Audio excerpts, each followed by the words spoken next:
There was a long war between the people who supported Saul's family and those who supported David's family. The supporters of David's family became stronger and stronger, and the supporters of Saul's family became weaker and weaker. David's sons. Sons were born to David at Hebron. The first son was Amnon. Amnon's mother was Ahinoam from Jezreel. The second son was Kileab. Kileab's mother was Abigail, the widow of Nabal from Carmel. The third son was Absalom. Absalom's mother was Maacah, daughter of Talmai. Talmai was king of Geshur. The fourth son was Adonijah. His mother was Haggith. The fifth son was Shephatiah. His mother was Abital. The sixth son was Ithream. His mother was Eglah, David's wife. These sons were born to David at Hebron. Abner joins David. Abner made himself a main leader among the supporters of Saul. He did this during the war between the supporters of Saul's family and the supporters of David's family. Now Saul had once had a slave woman named Rizpah. She was the daughter of Aiah. Ish-Bosheth said to Abner, "Why did you have physical relations with my father's slave woman?" Abner was very angry because of what Ish-Bosheth said. Abner said, "I have been loyal to Saul and his family and friends. I didn't hand you over to David. I am not a traitor working for Judah. But now you are saying I did something wrong with this woman. May God punish me terribly if I don't help David. I will make sure that what God promised does happen. I will take the kingdom from the family of Saul. I will make David king of Israel and Judah. He will rule from Dan to Beersheba." Ish-Bosheth couldn't say anything to Abner. He was too afraid of Abner. Then Abner sent messengers to David. Abner said, "Who is going to rule the land? Make an agreement with me, and I will help you become the king of all Israel." David answered, "Good. I will make an agreement with you. But I ask you one thing.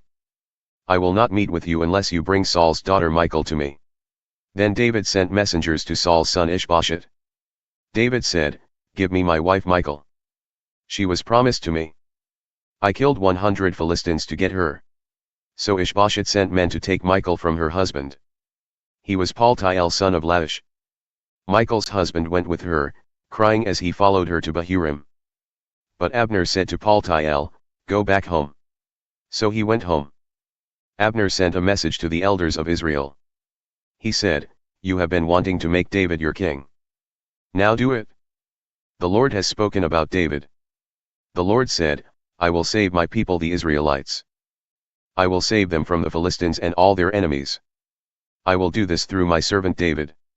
Abner also said these things to the people of Benjamin. He then went to Hebron to tell David what the Benjaminites and Israel wanted to do. Abner came with 20 men to David at Hebron. There David prepared a feast for them. Then Abner said to David, "My master and king, I will go and bring all the Israelites to you. Then they will make an agreement with you. You will rule over all Israel as you wanted." So David let Abner go, and he left in peace. Abner's death. Just then Joab and David's men came from Abital. They had many valuable things they had taken from the enemy. David had let Abner leave in peace. So he was not with David at Hebron. Joab and all his army arrived at Hebron. The army said to Joab, "Abner son of Ner came to King David." And David let him leave in peace. Joab came to the king and said, "What have you done? Abner came to you. Why did you let him go? Now he's gone. You know Abner son of Ner. He came to trick you. He came to learn about everything you are doing." Then Joab left David and sent messengers after Abner. They brought Abner back from the well of Sirah. But David did not know this. When Abner arrived at Hebron, Joab took him aside into the gateway. Joab acted as though he wanted to talk with him in private. But Joab stabbed Abner in the stomach, and Abner died. Abner had killed Joab's brother Asahel. So Joab killed Abner to pay him back. Later David heard the news. He said, "My kingdom and I are innocent forever. We did not kill Abner son of Ner. The Lord knows this. Joab and his family are responsible for this. I hope many troubles will come to his family. May his family always have someone with sores or with a harmful skin disease. May they always have someone who must lean on a crutch. May some of his family be killed in war. May they always have someone without food to eat." Joab and his brother Abishai had killed Abner, because he had killed their brother Asahel. This was in the battle at Gibeon. Then David spoke to Joab and to all the people with Joab. He said, "Tear your clothes and put on rough cloth to show how sad you are. Cry for Abner." King David himself followed behind the body of Abner. So they buried Abner in Hebron. David and all the people cried at Abner's grave. King David sang this funeral song for Abner. Did Abner die like a foolish man? His hands were not tied. His feet were not in chains. He fell as a person falls before evil men. Then all the people cried again for Abner. They came to encourage David to eat while it was still day. But he made a promise. He said, "May God punish me terribly if I eat bread or any other food before the sun sets." All the people saw what happened. They agreed with what the king was doing. That day all the people of Judah and all the Israelites understood. They knew it was not David who had killed Abner son of Ner. David said to his officers, "You know that a very important leader died today in Israel. Even though I am the appointed king, I am weak today. These sons of Zeruiah are too strong for me. May the Lord give them the punishment they should have." Ish-Bosheth's death. Ish-Bosheth son of Saul heard that Abner had died at Hebron. Then Ish-Bosheth and all Israel became very frightened. 2 men who were captains in Saul's army came to Ish-Bosheth. One man was named Baanah, and the other was named Rechab. They were the sons of Rimmon of Beeroth, who was a Benjaminite. The town Beeroth belonged to the tribe of Benjamin. The people of Beeroth ran away to Gittaim. And they still live there today. Now Jonathan son of Saul had a son who was crippled in both feet. His name was Mephibosheth. He was 5 years old when the news came from Jezreel that Saul and Jonathan were dead. Mephibosheth's nurse picked him up and ran away. But as she hurried to leave, he fell and became crippled. Rechab and Baanah, sons of Rimmon, were from Beeroth. They went to Ish-Bosheth's house at noon. They came into the middle of the house. Rechab and Baanah came as if they were going to get some wheat. Ish-Bosheth was lying on his bed in his bedroom. Rechab and Baanah stabbed him in the stomach. Then they cut off his head and took it with them. They traveled all night through the Jordan Valley. When they arrived at Hebron, they gave his head to David. They said to the king, "Here is the head of Ish-Bosheth son of Saul. He was your enemy. He tried to kill you. Today the Lord has paid back Saul and his family for what they did to you." David answered Rechab and his brother Baanah sons of Rimmon of Beeroth. David said, "As surely as the Lord lives, he has saved me from all trouble. Once a man thought he was bringing me good news. He told me, 'Look, Saul is dead.' But I took hold of him and killed him at Ziklag. That was the reward I gave him for his news. So even more I must require your death. This is because evil men have killed an innocent man. And he was on his own bed in his own house." So David commanded his men to kill Rechab and Baanah. Then they cut off the hands and feet of Rechab and Baanah.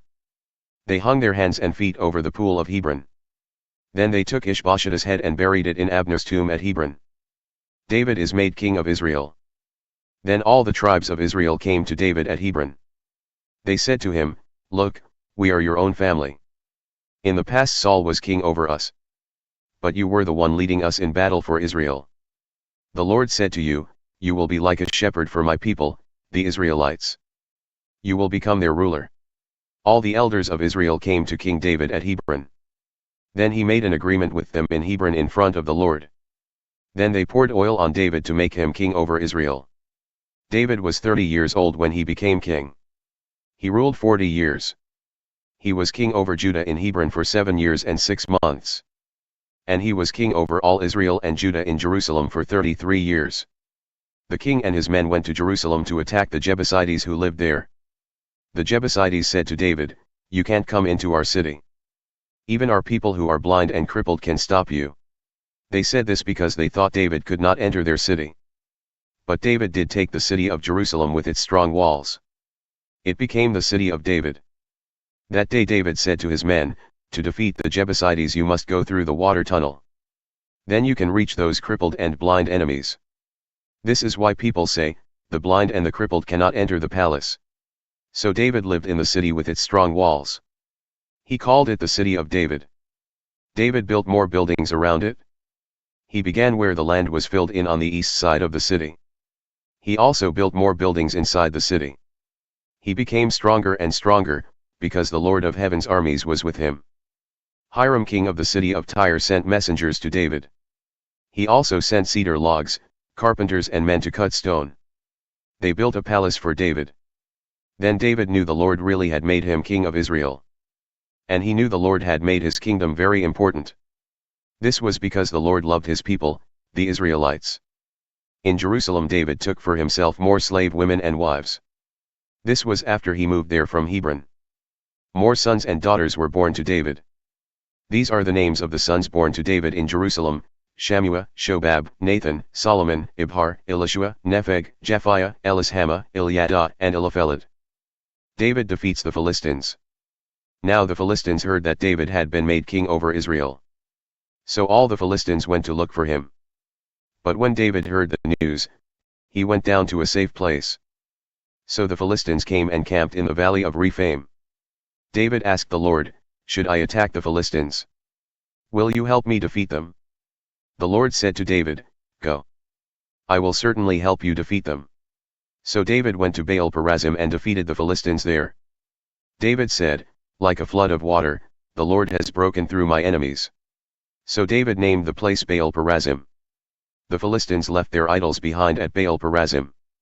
And David and his men carried these idols away. Once again the Philistines came and camped at the valley of Rephaim. David prayed to the Lord. This time the Lord told David, "Don't attack the Philistines from the front. Instead, go around them. Attack them opposite the balsam trees. You will hear the sound of marching in the tops of the balsam trees. Then you must act quickly. I, the Lord, will have gone ahead of you and defeated the Philistine army." So David did what the Lord commanded. He defeated the Philistines and chased them all the way from Gibeon to Geshur.